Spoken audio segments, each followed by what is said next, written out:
بغیر کسی تمہید کے طارق جمیل آپ کے سامنے ہوں، یہ تو اب آپ جان گئے ہیں، تو بغیر کسی تمہید کے آئیے بات کو آگے بڑھاتے ہیں۔ اس پلے کے چلنے کے بعد حمید صاحب جب تک حیات رہے، کوئی بھی انٹرویو یا کوئی بھی نشست جہاں وہ گفتگو کرتے، وہ ہفت آسمان کا ذکر کرتے، باوجود اس کے کہ ان کے کریڈٹ پر بے تحاشا چیزیں تھیں۔ ان کے کریڈٹ پر 33 سیریل ہیں، 68 انڈیپینڈنٹ ڈرامے ہیں، 20 طویل ڈرامے ہیں، اور ان کے جو مشہور ترین چیزیں ہیں ایمرجنسی وارڈ، روزن زندہ، شکست آرزو، اعتراف، لغزش اور کشکول۔ کشکول اتنا مشہور ہوا، کاظم صاحب نے ڈائریکٹ کیا تھا، اور اس میں پہلی مرتبہ اپنے یہ برخوردار پیارے اعجاز اسلم اس میں آئے تھے، اپیئر ہوئے تھے۔ ڈیبیو سیریل تھا ان کا، اور روشو نام تھا اس بچے کا، لڑکے کا، جو کریکٹر اعجاز اسلم نے کیا تھا، اور آج تک اعجاز اسلم روشو کے نام کے ساتھ شہرت رکھتے ہیں۔ یہ حمید کاشمیری صاحب کا لکھا ہوا تھا۔ اس کے علاوہ ہفتہ آسمان جو میں نے اب سے عرض کیا کہ جو میں نے کیا، اس کی کاسٹنگ کا مرحلہ آیا، اس میں انور سولنگی صاحب نے مرکزی کردار ادا کیا، اور بہت خوبصورت اور بہت پیارا کردار ادا کیا۔ انور سولنگی صاحب پتہ نہیں کتنے لازوال بے شمار کردار انہوں نے ادا کیے، جنہوں نے بہت پذیرائی حاصل کی، وہ ہفتہ آسمان کو ہی یاد کرتے تھے۔ میں کراچی سے ٹرانسفر ہو کے کوئٹہ چلا گیا، کوئٹہ سے لاہور چلا گیا، لاہور سے پھر میں جیو میں، جب میں پی ٹی وی چھوڑ کر آ گیا اور جیو میں لاہور سے کراچی آ گیا، تو مجھے ملنے کے لیے انور سولنگی صاحب تشریف لائے۔ کچھ بیمار تھے، ہاتھ میں چھڑی بھی تھی۔ میں انہیں دیکھ کر بہت خوش ہوا، وہ مجھ سے مل کر بہت خوش ہوئے، پیار کیا انہوں نے۔ زمانے کے شاکی بھی تھے، اور یہ ہوتا ہے، شکایت پیدا ہو جاتی ہے، اور زمانے کی ناقدری کی شکایت پیدا ہو جاتی ہے۔ بہرحال وہ بیٹھ کر ان دنوں کو یاد کرتے رہے جب ہم نے ہفتہ آسمان کیا تھا۔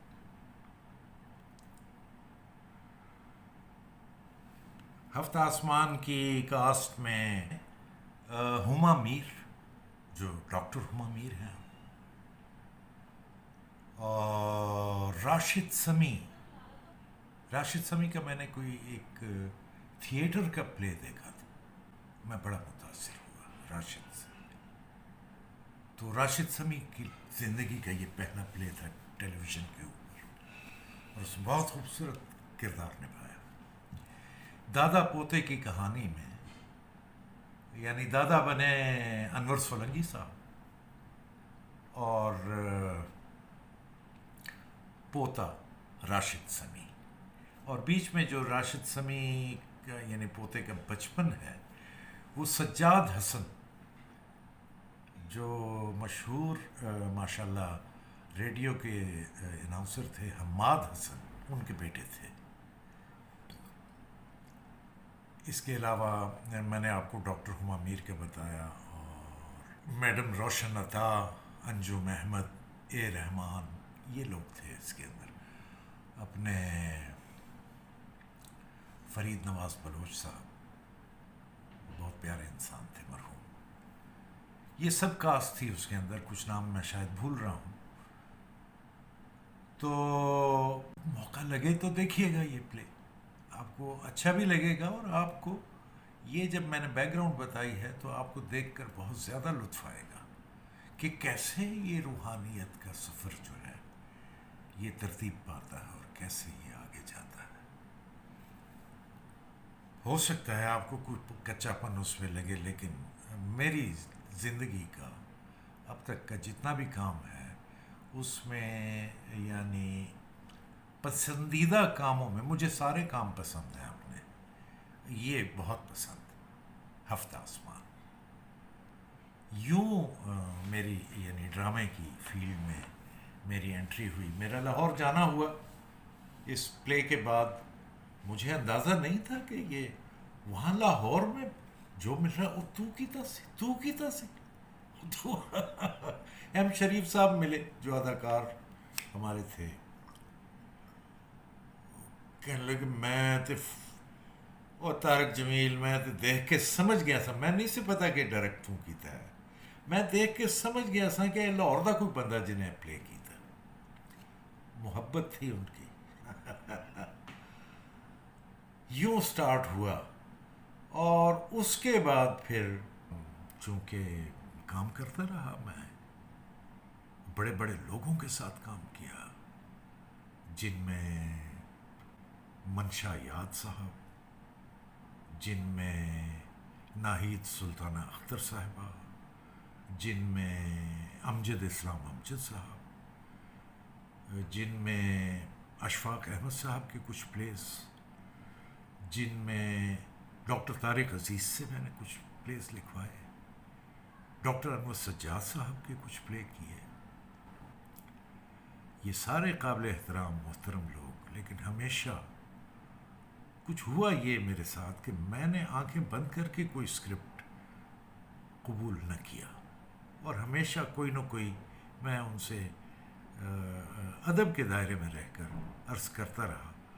اور اتنی خوش دلی سے کسی نے ری رائٹنگ نہیں کی جتنی حمید صاحب نے کی. اس سے پہلے پاکستانی ادب سال بسال میں چھوٹے چھوٹے ڈرامچے جو اس کے اندر افسانے آتے تھے اس کو میں کرتا رہتا تھا, یا اس میں جو نظمیں آ گئیں یا غزلیں آ گئیں ان کو ڈرامٹائز کر لیا, ویژولائز کر لیا, وہ میں کرتا رہتا تھا. وہ بھی بہت پیارا پروگرام تھا.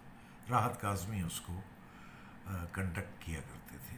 اس کا اسکرپٹ بھی راحت صاحب ہی لکھا کرتے تھے. اور ایک بہت بڑی ٹیم تھی ہماری ریسرچ کی, مدبر صاحب کی سرکردگی میں.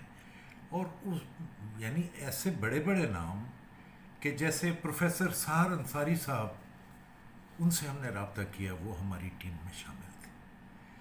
جناب اس وقت طاہر مسعود صاحب جو بعد میں ہیڈ آف ڈپارٹمنٹ بھی بنے کراچی یونیورسٹی میں, اب تو غالباً ریٹائر ہو چکے ہیں اور بہت بڑا نام رکھتے ہیں, وہ اس میں شامل تھے. برادرم ظفر اکبر صاحب شامل تھے جو آج کل پاکستان ٹیلی ویژن کراچی سینٹر کے اسکرپٹ ایڈیٹر ہیں. اور اسی طرح کچھ اور بھی لوگ تھے, اجمل سراج بھی تھے شاید اس میں.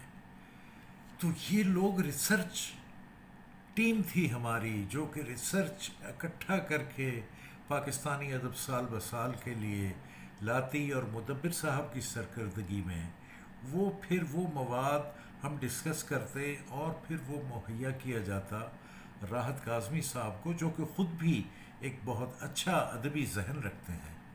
اور وہ اس کی اسکرپٹنگ کرتے, وہ اسکرپٹ آتا, اس میں جو افسانے یا شاعری ایسی یا جو واقعات ایسے جن میں میرا داؤ چلتا کہ اس کو ڈرامٹائز کیا جائے, وہ میں ڈرامٹائز کر دیا کرتا تھا. خیر یہ بات تو چل نکلی پاکستانی ادب سال بسال کی, جو اس ہفتہ آسمان سے پہلے میں نے کیا. اس کا بھی قصہ اب کرونالوجیکل آرڈر میں تو نہیں آ رہا, وہ میں کسی اور وقت آپ کو بتاؤں گا. کچھ اور پروگرام بھی کیے میں نے. پھر باری آئی ڈرامہ سیریل آنچ کی.